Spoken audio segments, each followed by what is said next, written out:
Explore o universo da programação Elixir com o podcast Elixir em Foco. As melhores conversas com especialistas da comunidade brasileira em uma jornada funcional e inclusiva pelo mundo do Elixir e da BIM.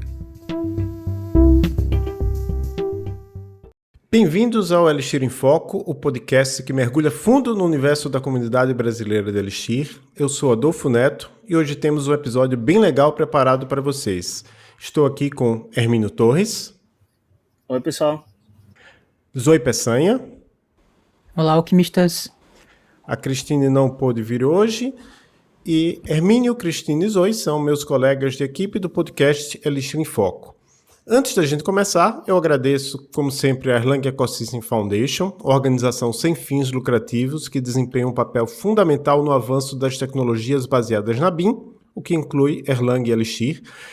E o interessante é que pelo segundo ano consecutivo, o Brasil apareceu em segundo lugar, atrás apenas dos Estados Unidos, em quantidade de membros da Erlang Ecosystem Foundation. Então, como sempre, eu vou deixar na descrição do episódio o link para você se associar à Erlang Ecosystem Foundation.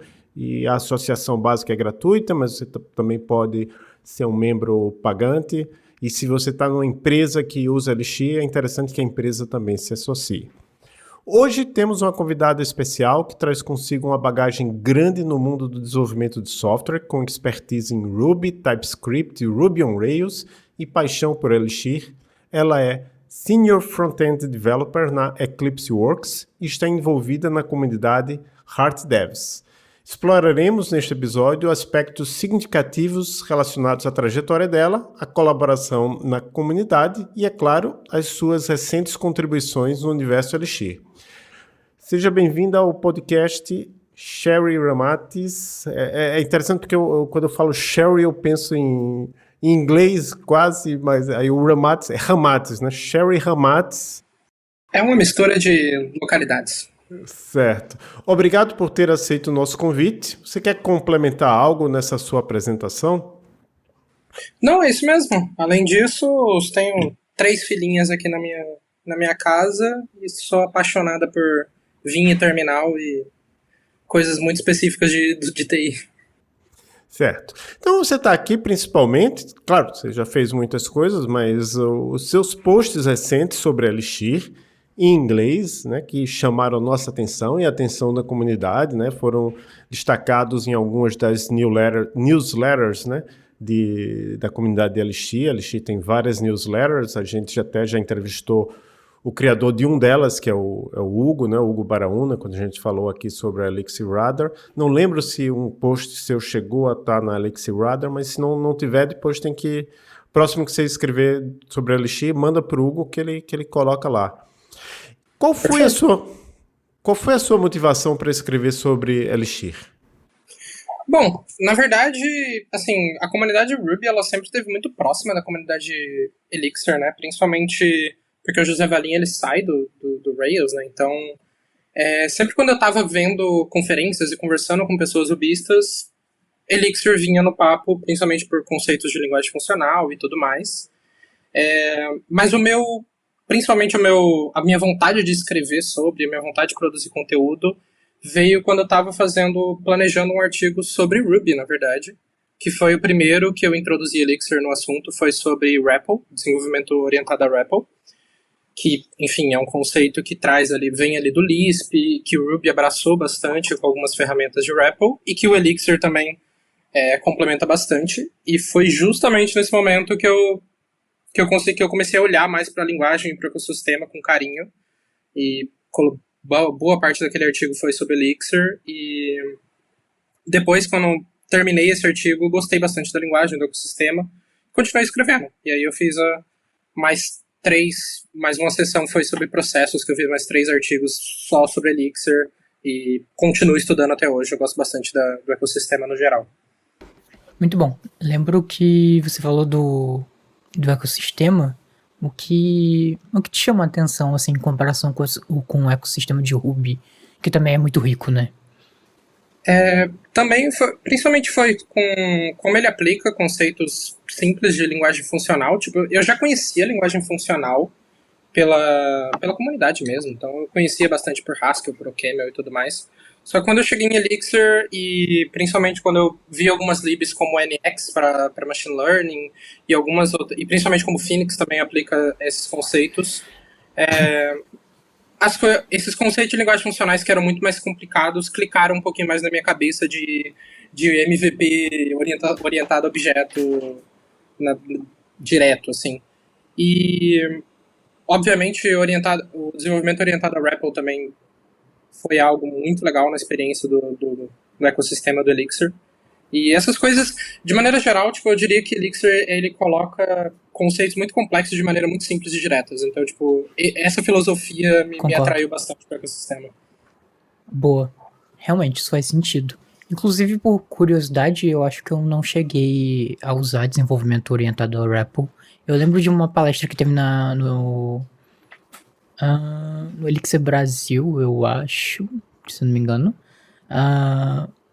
Mas, enfim, como tem sido a sua experiência exatamente, né? Como que começa um desenvolvimento orientado a REPL com o Elixir?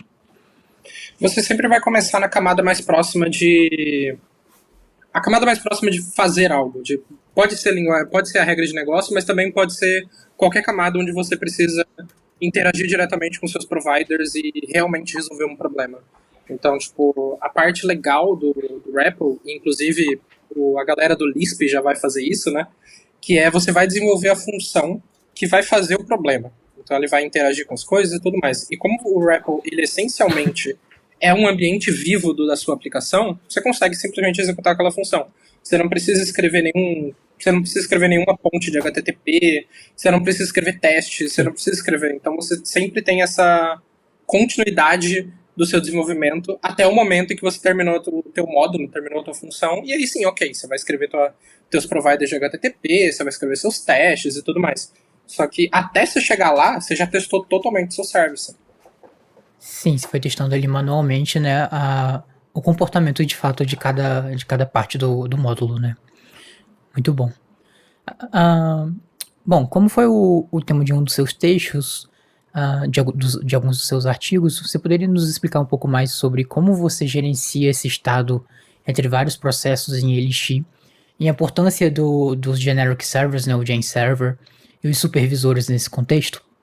Você escreveu exatamente sobre o Agent, né, que é um Gen Server mais especializado, mas eu acho importante dar essa introdução, assim, já que tem, enfim, ouvintes de vários níveis de experiência. Sim, total. Inclusive, tipo, essa exploração sobre processos, eu comecei quando eu vi um vídeo do José Valim resolvendo o Advent of Code no Livebook.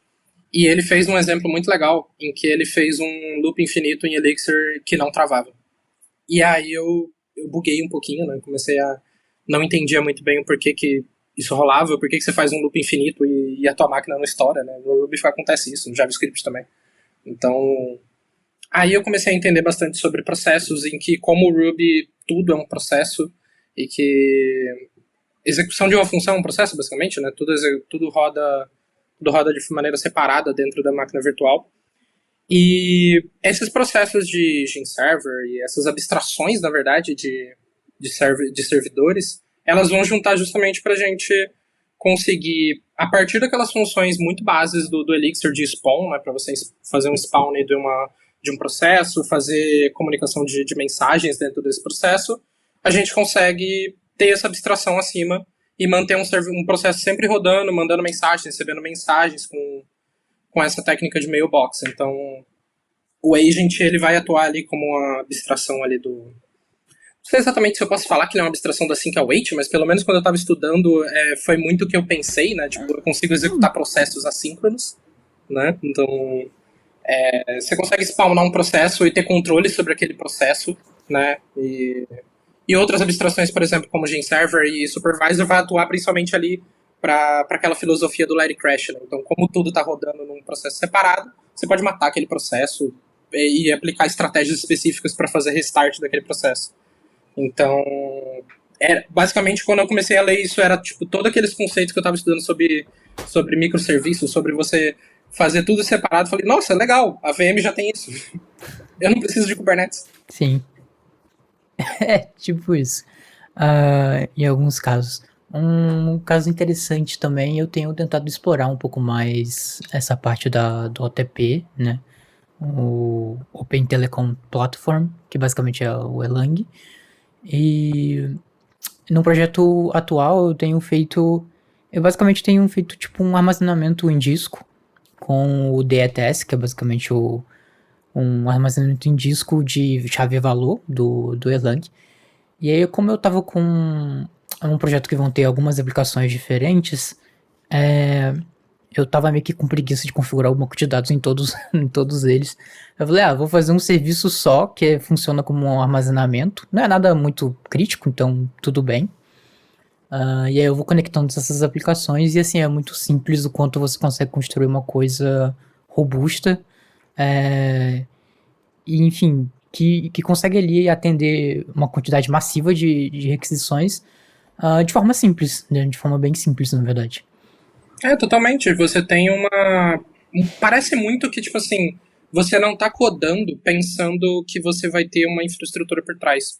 Você já tá na infraestrutura, você só tá explorando aquela máquina que a plataforma e a linguagem já te deu, e você só tá explorando os conceitos e construindo coisas, né? Então é muito diferente de quando você vai desenvolver em outras linguagens, tipo JavaScript, Ruby, porque você já tem uma plataforma, né? E é uma plataforma muito confiável. Exato. Exato, isso casa também com aquela ideia do paradigma funcional, que é você descrever o que você quer sem ter que determinar o comportamento, né? Então a máquina virtual vai determinar o comportamento e você só descreve o que você quer, né? No começo e no fim. Sim. Enfim. Cherry, tu poderia falar um pouco sobre o início da tua carreira, né, na área de desenvolvimento de software? Perfeito. Bom, eu comecei a codar bem cedo até, foi com uns 9, 10 anos. Comecei a escrever RPG de texto com Pascal. Foi a primeira linguagem que eu aprendi. Pascal for the win. E continuei bastante. Eu sempre me diverti, eu nunca levei muito a sério, honestamente. Tipo, nesse período, até meus 17, 18 anos, eu nunca levei muito a sério. Eu acabei fazendo técnica informática, não fiz faculdade, mas eu comecei a levar a sério, gostar bastante quando eu entrei no mercado de trabalho. Então eu já entrei como dev JavaScript, web e tudo mais. E durante o processo, durante esses 5 aninhos, eu comecei a me envolver com comunidade, e me envolvendo com comunidade eu comecei a aflorar, né? Então, assim, eu diria que tem uma história muito grande de como eu comecei a entrar em TI, mas com certeza a história pós conhecer comunidades e participar em comunidades, ela acelerou muitas vezes. Então, desde que eu comecei a participar de comunidades, eu comecei a estudar muito mais, conhecer muito mais gente, e ficar mais confiante no geral. Sim, sem dúvida. E, no caso, a tua empresa atual que tu tá trabalhando é essa Eclipse Works, certo? Mas sim, tu já era sênior antes de entrar lá, né? Como é que foi toda essa tua construção de senioridade? Sempre foi com JavaScript, TypeScript, aquela parte do front, ou isso foi quando tu chegou a explorar outras linguagens? Não, eu sempre atuei de forma full stack, inclusive, com o passar dos anos, eu sempre fui muito advocate para aquela filosofia de linguagem é ferramenta, então eu preciso resolver um problema com X linguagem. Então, eu já passei por diversas coisas, já escrevi Golang, eu já escrevi algumas coisas de forma full stack para web. Adoraria ter trabalhado com Elixir, ainda não tive a oportunidade, mas profissionalmente eu já escrevi bastante linguagem, tanto no back-end quanto no front-end. E essa construção de serenidade foi caótica, mas diria que divertida. Eu sempre participei de muita coisa dentro das empresas que eu participei, né? Então, sempre tentei ajudar no máximo de coisa, participar do máximo de coisa, entrar em projeto que não era da minha obrigatoriedade e tudo mais. Então, a minha confiança e a minha senioridade, ela surgiu tanto pelo trabalho de comunidade e também por essa personalidade de, tipo, me envolver com um pouquinho de tudo e tentar construir o máximo de coisa dentro dos lugares que eu passei. Mas já mexi com tudo nessa vida. Sim. E qual é a tua stack atualmente? Atualmente eu estou trabalhando com React e Next.js, como front-end principalmente, mas No time a gente também tem algumas coisinhas com várias linguagens em back-end, a gente usa arquitetura de microserviço e tudo mais, mas de maneira geral é mais JavaScript.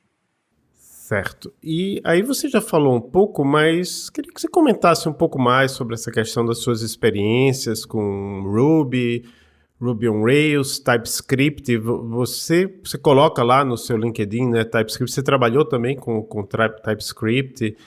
Sim. E dá uma visão geral, falando para a gente quais são os aspectos dessas tecnologias que você mais aprecia. Perfeito. Bom, eu trabalhei pouco tempo com JavaScript puro. Bem cedo, eu participei ali da adoção do React de abandonar as classes e ir para os hooks, então eu estava no meio desse turbilhão de mudanças do framework, e também foi a mesma época ali onde todos os apps começaram a ser feitos com TypeScript. Então, particularmente, eu até escrevi isso no artigo que foi publicado ontem. O TypeScript ele trouxe bastante coisa de experiência de usuário, né? Então, a gente teve coisas com TypeScript que a gente não tinha antes. A gente teve LSP, a gente teve um linter, de fato, que ajuda a gente a desenvolver, né? O Elixir, inclusive, agora já tem o Dialyzer, mas está começando ali as pesquisas do Type System, né? Pelo menos do que eu estou acompanhando. Então, o TypeScript ele traz um pouquinho disso pra gente, de ter uma linguagem de tipagem pra gente explorar nosso código, e isso interage bastante com o que a gente tem no JavaScript, né? O JavaScript, infelizmente, é uma linguagem naturalmente complexa, né? A linguagem tem muitas decisões questionáveis, então o TypeScript ajuda a gente a burlar um pouquinho dessas decisões questionáveis, né? E acredito que o ambiente corporativo me salvou muitas noites de debugging em prod. Já Ruby é uma relação diferente. Eu tenho uma relação muito mais, acredito que apaixonada pela comunidade, né? Eu gosto bastante.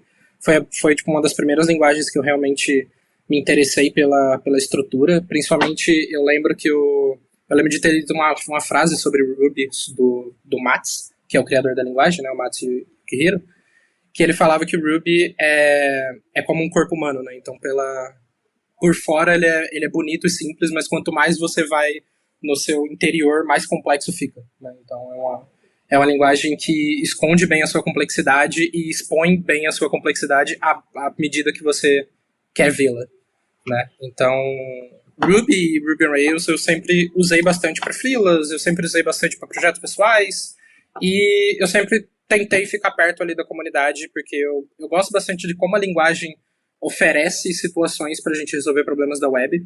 Então, Ruby é muito forte em desenvolver DSLs, Ruby é muito forte em ser uma linguagem flexível para todo tipo de coisa. Então, não só Rails existe, mas em Ruby a gente tem DSLs voltadas para DevOps.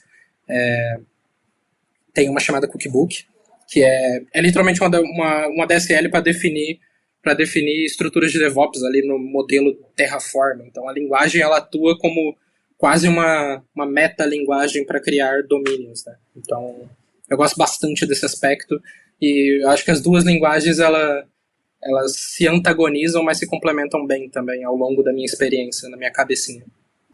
Boa. Acho que um ponto que mais me incomoda em JavaScript é a correção de tipos aleatórias que ele faz. Eu acho que isso é o que mais bagunça qualquer serviço ali em produção. Mas enfim, TypeScript realmente ajuda bastante. E Ruby eu fico muito impressionada com o ecossistema. Eu nunca fui tão próxima de Ruby, mas é impressionante como a linguagem consegue estar presente em basicamente todos os cantos da terra de programação, que tem basicamente biblioteca para tudo, e enfim. De fato é uma linguagem muito flexível, e eu fico feliz de ver o Elixir seguindo por esse caminho também, tentando abraçar, né, tipo, várias partes de possibilidades diferentes dentro de programação. Enfim, como é ser parte, né, de uma comunidade, né, a Hard Devs, e do comitê, principalmente do comitê Hard Delas, né? Como que funciona? Acho que é bom explicar assim como funciona a comunidade primeiro, né? E nos contar também como é essa sua experiência, né, para atrair novos participantes e, enfim, para contribuições open source e etc. Tá. Bom, a Heart Devs, e principalmente a Heart delas, elas têm o mesmo objetivo, né? Obviamente a gente só tem uma forma mais específica de atuar num grupo, né? Mas a Heart Devs em si, ela é uma comunidade de desenvolvedores focada bastante para o pessoal iniciante, apesar de que a gente tá com o objetivo de trazer conteúdos mais avançados, né? Então, inclusive, recentemente a gente trouxe um conteúdo sobre Docker, da Docker Captain e embaixadora da HashiCorp, a Camila. Então a gente está buscando bastante essa produção de conteúdo para pessoas mais plenos, seniors, apesar de que, com certeza, boa parte da galera do nosso servidor é iniciante, é a galera que está fazendo transição de carreira. Então a gente tem como objetivo principalmente ser um ambiente saudável, seguro. A gente sabe como é infelizmente, a nossa internet, né? Então a gente tenta ao máximo ser um ambiente seguro, um ambiente saudável, para fomentar discussão, para fornecer um ambiente de conexão, onde você pode, às vezes, arrumar a pessoa que vai te indicar no seu próximo trabalho, ou às vezes nem tanto relacionado a trabalho, mas às vezes você vai estar ali no servidor, você vai achar alguém que vai te ajudar com um problema, você vai achar alguém que vai trocar uma ideia sobre um assunto que você quer trocar uma ideia. Então, na base, assim, a gente tenta ser um ambiente legal para pessoas de dev, mas também alinhando como nosso objetivo de comunidade, a gente tenta trazer acesso. Então a gente tenta fazer o máximo de parceria para mandar pessoas para eventos, a gente tenta trazer pessoas legais para fazer os nossos spaces, que são palestras que acontecem dentro do servidor, divulgar pessoas que fazem live ali dentro. Então a gente serve tanto como um ambiente para trazer essas pessoas fodas para dentro, mas também para patrocinar as pessoas de dentro, né? Então, é principalmente esse o foco. E o Heart delas, ele vai atuar esse objetivo voltado para pessoas cis, trans, mulheres, pessoas não binárias, e principalmente para trazer ali a segurança que a gente não tem na nossa comunidade, infelizmente. Boa. Esse ano, um dos objetivos era participar um pouco mais ativamente da comunidade, não só com código, né, projeto, mas eu queria também entrar nas comunidades, produzir mais artigos e tal, então é sempre bom ver que cada vez mais tem surgido mais comunidades, seja em qualquer linguagem, né, até porque ensinar programação não é uma coisa muito fácil, então é bem interessante ver esse movimento, né. Sim, sim, sem dúvida. Parabéns pela iniciativa, né? De estar acolhendo essas pessoas. É um enorme prazer. Inclusive, eu sou muito orgulhosa de... Eu era só uma membro, né? Eu ainda me considero só uma membro. Eu ainda não me acostumei com essa ideia de ter muita visibilidade, mas... eu sou muito orgulhosa de que no final dos 6 meses ali do ano passado, a gente trouxe muitas pessoas para começar a escrever artigo, a gente trouxe muitas pessoas para começar a produzir conteúdo e trabalhar na própria marca como profissional, né? Então, pelo menos ali umas 5, 6 pessoas dentro da comunidade ficaram no top do Dev2 por algumas semanas. Então, sou muito orgulhosa de ter, de certa forma, contribuído para fomentar isso dentro da comunidade. Eu gosto muito do ambiente que a gente tem lá. Falando em Dev2, poderia falar um pouco sobre a importância de um dos teus artigos que foi bem visto, né, bem compartilhado, que foi a questão de compartilhar o conhecimento, né? E aí tu poderia falar um pouco sobre a abordagem que tu teve nesse teu artigo, né, e de incentivar as pessoas que estão ouvindo aqui, né, de começar a compartilhar também. Eu gosto bastante de estudar sobre aprendizado, né? Não só aprendizado, como coleta de conhecimento. Eu gosto bastante de ter essa abordagem para não confiar no meu cérebro e anotar o máximo de coisas possíveis e tentar criar ligações num ambiente muito mais textual do que num ambiente mais efêmero da cabeça. Então, nesse artigo, eu tentei trazer muito disso, que é tentar discutir um pouquinho sobre técnicas de anotação, apresentar um pouquinho Zettelkasten e algumas coisas focadas para você construir um segundo cérebro e tentar criar essas ligações e facilitar a sua vida de construção de conteúdo. E outra parte que eu foquei bastante foi a importância do Learning Public, né? Então, o conceito de Learning Public é muito legal, é muito aplicado em lives e vídeos e tudo mais, e eu sempre vi poucas pessoas aplicando para produzir artigos textuais, né? Para produzir conteúdos textuais, seja um conteúdo legal no Twitter ou realmente um artigo mais estruturado no Dev2. E eu acho que relaciona muito bem, principalmente para as pessoas que às vezes não têm tanto a vibe de fazer live. O fato de você estruturar algo, publicar e ter isso publicamente e aceitar feedback, trocar com ideia com as pessoas, vai fazer o mesmo efeito de que você faria produzindo um conteúdo mais audiovisual. Então, nesse artigo eu tentei agradecer muito a comunidade, né? Eu fiz esse projeto que foi os 100 dias de código, então eu passei boa parte dos 100 dias, não foi os 100 dias, mas eu passei boa parte dos 100 dias escrevendo um artigo por semana. Foi um desafio que eu me coloquei. Inclusive, os artigos de Elixir foi durante esse desafio, né? Que eu me desafiei em estudar Elixir e escrever um artigo por semana. E eu tentei devolver isso para a comunidade. Então, eu juntei tudo que eu aprendi nesse desafio, eu juntei bastante do que eu já estudava sobre aprendizado e sintetizei ali, tanto numa dica mais prática de como escrever e também mais filosófica de que você deveria escrever, porque isso vai ajudar muito a você construir contatos dentro da comunidade. Certo. Legal. Eu tenho visto que o Learning Public também tem gerado algumas polêmicas, digamos assim. Eu vi um comentário uma vez, um artigo, eu acho que ele era estadunidense, dizendo que tinha uma quantidade muito massiva de conteúdo inicial, escrito em artigos enfim, produção de conteúdos em geral. E ele estava dizendo que, enfim, isso seria algo ruim, enfim, e etc. Mas eu discordo dessa opinião. Eu acho que é importante... É previsível que tenha mais conteúdo inicial, considerando que a maioria das pessoas vai estar ali na base da experiência. Mas é muito importante esse conteúdo inicial, porque são visões diferentes de cada pessoa sobre aquele tópico. Então, por mais que tenha muito em quantidade, o conteúdo nunca vai ser o mesmo de fato. Então, eu acho importante. E aí eu queria saber a opinião de vocês, né, sobre isso, exatamente. Essa questão do conteúdo inicial é interessante, porque eu faço 3 podcasts mais ou menos de forma regular, né? Esse aqui, o Fronteiras de Engenharia de Software, o Emílias Podcast. E o Emílias Podcast, tecnicamente, é o que é mais para iniciantes. E, no entanto, é o que tem menos números, né? Os números menores, assim, de visualizações. Então, não sei, eu acho que às vezes, talvez a pessoa que tem esse conhecimento mais aprofundado ache, não, se eu fizer alguma coisa mais avançada, não vai chegar a tantas pessoas, o que realmente pode acontecer, mas eu acho que se a pessoa se dedicar, investir, talvez consiga chegar. E também aquilo, a gente não vive de números, né?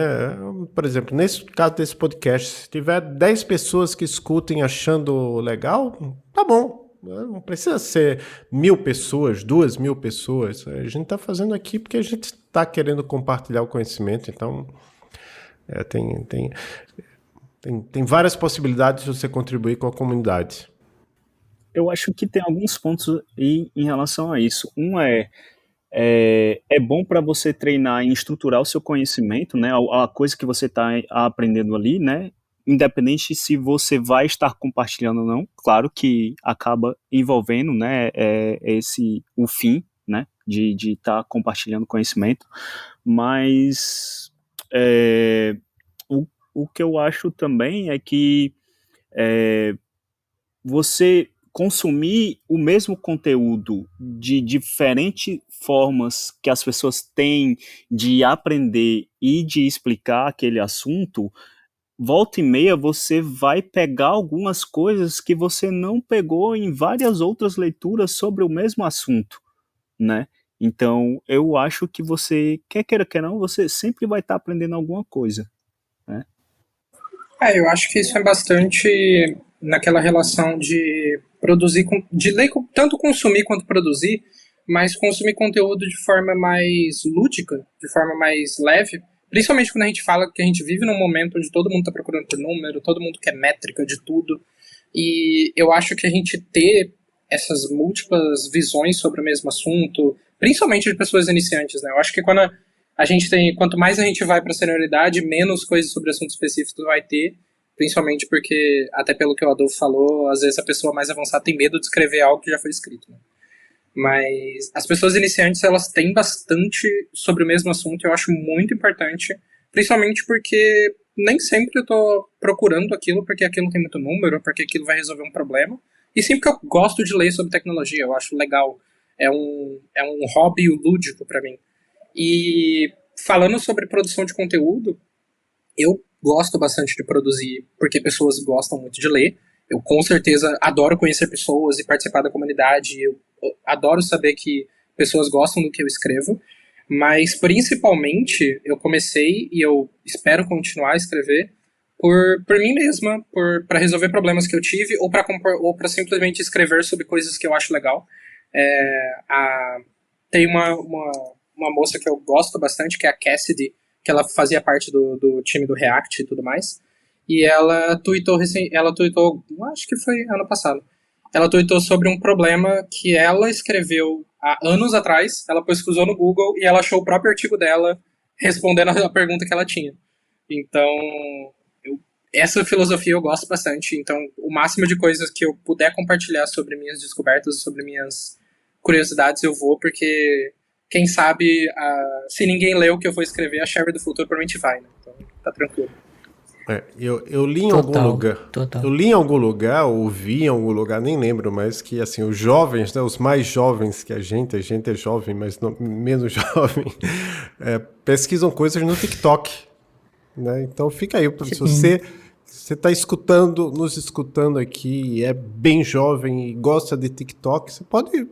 Faça conteúdo sobre Elixir no TikTok. Até a própria Erlang Ecosystem Foundation estava com iniciativa dessa lá. Se você, claro, a ideia era fazer conteúdo em inglês, mas se fizer, der um toque para a gente ajuda a divulgar. Eu não gosto muito do TikTok, quer dizer, não é nem a questão das dancinhas, é mais assim, eu não tenho espaço no meu celular para mais aplicativos. Já tenho um monte de aplicativo. Sempre que eu instalo o TikTok, algumas semanas depois eu desinstalo porque acabou o espaço. Mas, enfim. Eu acho que um outro ponto sobre essa produção de conteúdo da forma escrita, eu acho que a barreira para você iniciar, né, de escrever conteúdo é infinitamente menor do que você chegar a produzir um vídeo, né? Porque quando você vai produzir um vídeo, você tem que pensar no seu ambiente, né? E se você está fazendo vídeo de casa, você está expondo o seu espaço, né? Privado ali, se tá tudo bem para você. Tem também a edição, enfim, tem muitas coisas ali envolvidas nessa parte da produção de vídeo, né, até você chegar na parte de publicação. E uma outra coisa que eu tenho percebido bastante é que eu tento escrever mais quando eu tô trocando mensagem com a minha namorada, né, e ela acaba, por volta e meia, por ser mais prática, acaba mandando muito áudio, né, no WhatsApp. E aí quando eu tento procurar alguma coisa, porque acaba sendo muito mais fácil a indexação por texto e a busca também, eu nunca consigo achar nada que ela me manda e eu preciso lembrar de alguma coisa, porque está em áudio. E eu acho que é o mesmo problema para vídeo também. Fica mais difícil de você pesquisar e achar aquela informação nas duas questões, né? Tanto da parte da indexação e depois de procurar, né? Qual foi aquele minuto específico de um áudio ou de um vídeo, alguma coisa assim do tipo. E na textual é muito mais simples. Sentir. Exato. Não, eu só ia dizer sobre isso. Também você vai ter... sim. Não, é só para complementar que hoje em dia, com a tecnologia, né? Por exemplo, esse nosso episódio aqui, provavelmente se você for lá no Spotify, já vai estar com a transcrição. Pelo menos eu tenho visto que alguns podcasts meus já tem a transcrição no Spotify. Sim. No YouTube, quando a gente sobe também, o YouTube gera uma transcrição. E aí o curioso é que você vai fazer alguma busca no Google. Eu, pelo menos, estava tendo essa experiência hoje à tarde. Eu fiz uma busca no Google sobre alguma coisa, não vou nem dizer porque é uma coisa mais polêmica, mas era uma questão assim, quero saber isso aqui. Ele me indicou um vídeo. baseado na transcrição. Aí eu entrei lá no YouTube e eu fiquei acompanhando a transcrição para ver onde é que a pessoa nesse vídeo falava. No caso, não falava, mas a questão é que o Google me direcionou para um vídeo a partir da transcrição do vídeo. Sim, é isso que eu ia falar, basicamente. Não é tão comum ainda indexar pela transcrição de áudio, né? Então, por isso que acaba que a indexação de um artigo vai ser muito mais fácil, porque ele pega ali o conteúdo todo escrito e você consegue procurar. E, enfim, essa situação também de achar o próprio conteúdo escrito é bem engraçado. Já aconteceu várias vezes comigo, na verdade. Não de artigos, mas de posts em fóruns que eu fiz. E eu pesquisei a mesma coisa e eu caí na minha resposta. Enfim, isso chega a ser bem cômico. Total. E a indexação do conteúdo textual, ele é muito mais rápida de acontecer. Eu tive algumas experiências meio bizarras de, tipo, achar um artigo que eu escrevi num blog russo e fiquei muito feliz que pelo menos os comentários eram bons, né? Então, ok. Mas realmente, o conteúdo textual, pra mim, é muito fácil. Eu sou uma pessoa muito mais textual, eu gosto bastante de escrever. Eu até tentei aderir à filosofia de anotar tudo com tablet, mas eu simplesmente prefiro digitar tudo e manter tudo textual, porque eu posso fazer um grep nas minhas anotações e tal. Então, eu gosto bastante de manter de forma tudo textual. E principalmente quando eu tô fazendo notas muito mais atômicas. Linkar conteúdo é muito bom com texto. Eu gosto bastante. É uma experiência bem legal quando você precisa falar, putz, eu tenho uma anotação aqui sobre processos, e essa anotação linka com uma anotação específica sobre Elixir. É muito legal quando eu tenho isso tudo num ambiente de texto. Então, não só compartilhar conteúdo, mas controlar conteúdo é muito legal com texto. Mas aí eu vou fazer uma defesa agora aqui do áudio, pelo menos. Eu sou mais fã de áudio. Por quê? Porque eu posso sair caminhando, escutar, lavando prato. Eu não consigo ler lavando prato, mas eu consigo escutar lavando prato. Consigo escutar caminhando. Então, de fato. Quem tá aí, quiser fazer podcast, faça também, né? Tem espaço para todo mundo, né? Tem espaço ainda para o pessoal produzir conteúdo avançado, conteúdo simples, em áudio, em vídeo, em texto, no TikTok, no YouTube. Só não espere ganhar dinheiro com isso, fora isso. Eu acho que, assim, eu gosto bastante dessa divulgação, principalmente não só para, tipo, putz, você precisa escrever artigo, nossa, você precisa usar X plataforma. Eu acho que, principalmente, você deveria participar de comunidades, você deveria compartilhar seu nome e trabalhar sua imagem pessoal na internet, na comunidade, achar sua bolinha ali. Eu sei que às vezes no começo é chato, você vai precisar lidar com, às vezes, muitas coisas não muito agradáveis, e aí eu espero que uma comunidade como a Heart Devs ajude na experiência, mas eu acho que a mensagem final registre seus conhecimentos lá fora, porque às vezes você vai esquecer, mas outra pessoa que passou pelo mesmo problema vai te conhecer e vai achar que você resolveu o problema dela e vai ser muito legal. Então, independente do que seja, vídeo, podcast, texto, eu particularmente sou do time texto, mas gosto bastante de ouvir os podcasts. E sobre livros, você gosta de ler livros? Ou você é o suficiente para você os textos que você acha na internet? Eu confesso que ultimamente eu tenho sido uma leitora muito mais caótica, no sentido de que eu prefiro ler os papers e os artigos específicos e ler vários. Só que eu tô tentando ser uma leitora mais estruturada. Eu comecei a ler o livro Types and Programming Languages para estudar um pouquinho sobre Type Theory. Eu sou bem noob nesse assunto, mas eu tô começando a ler. E também começando a ler sobre OTP no ecossistema Erlang Elixir. Então, assim, não sou a leitora mais ávida de maneira estruturada, mas tô começando a ser. E para pessoas desenvolvedoras que estão começando, seja com Elixir, Ruby ou quem quiser começar com tipos, que dicas ou recursos que você lembra assim? Não precisa ser tudo, claro que você, pelo seu background já dá para saber que se você for listar tudo que você já leu ou está lendo vai passar algumas horas. Mas dá umas 3 dicas aí de coisas para quem quiser aprender ou coisas interessantes que você esteja lendo, usando para o seu aprendizado no momento. Sempre que eu preciso aprender, tipo, aqui, obviamente, segmentando um pouquinho o aprendizado, né? Tipo, sempre que eu preciso aprender uma linguagem específica, uma tecnologia específica, ou estudar para algo muito específico, eu tento procurar no projeto que a Heart tem, que é o For Noobs, que é um repositório que a gente tem de diversos conteúdos estruturados. Então a gente vai ter lá o Elixir for Noobs, inclusive, é um muito bem estruturado. Mas a gente tem também para libs, tipo React, para provas, a gente tem um for Noobs para LPI. Então, sempre que eu preciso, volta e meia, quando eu preciso estudar algo específico, tipo, recentemente eu estava lendo algumas coisas específicas sobre Go, eu vou procurar algum for Noobs para ter essa estrutura mais específica e mais guiada. E eu acho que os baby steps precisam ser mais guiados. Outra dica de leitura, novamente, assim, o meu aprendizado, eu gosto bastante de abraçar o caos, assim, e produzir, consumir tudo que a comunidade consegue me colocar. Então, eu diria que o meu aprendizado hoje é praticamente 100% voltado a desenvolver projetos. Tanto que o meu aprendizado de Elixir hoje está sendo desenvolver projetos para resolver meus problemas que eu tenho na minha vida. Não necessariamente eu vou fazer deploy, não necessariamente eu vou lançar, mas resolver esses problemas, criar um appzinho ali, me divertir, ali eu já aprendo muitas coisas. E durante o desenvolvimento desse projeto eu vou ter dúvidas, e essas dúvidas vão me levar a artigos, ou vão me levar a livros, ou vão me levar a vídeos, ou respostas em fórum.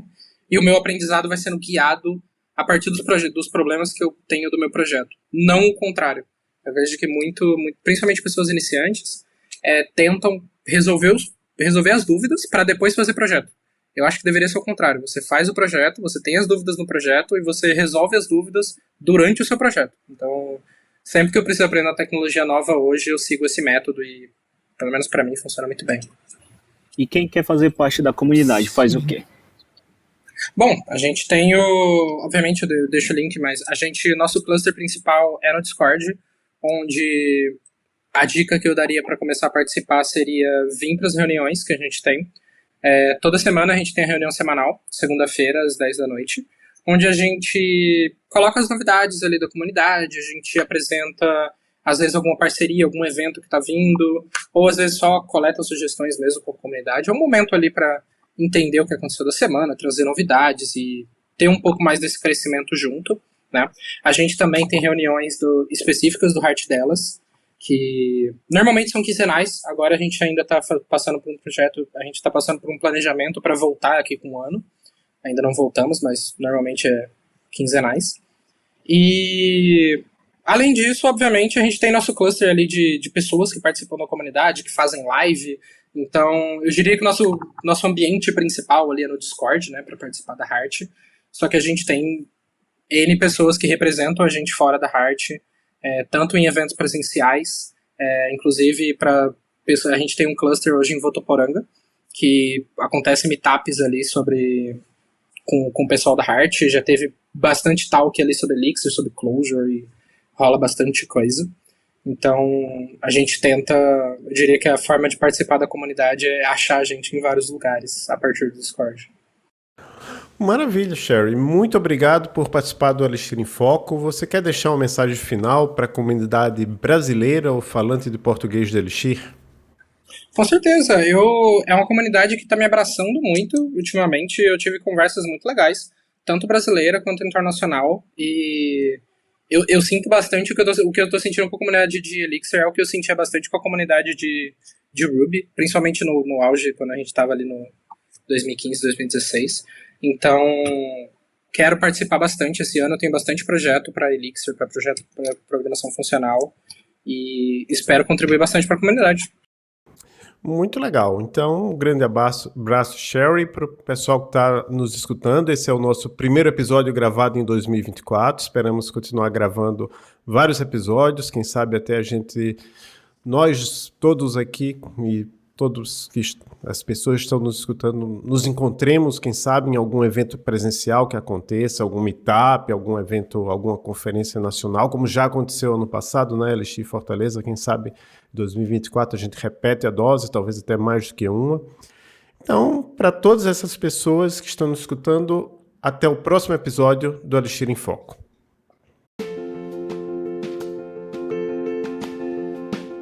Obrigado por escutar mais um episódio do Elixir em Foco. Estamos no Twitter, @Elixir em Foco, e temos um site, elixiremfoco.com. Até o próximo episódio.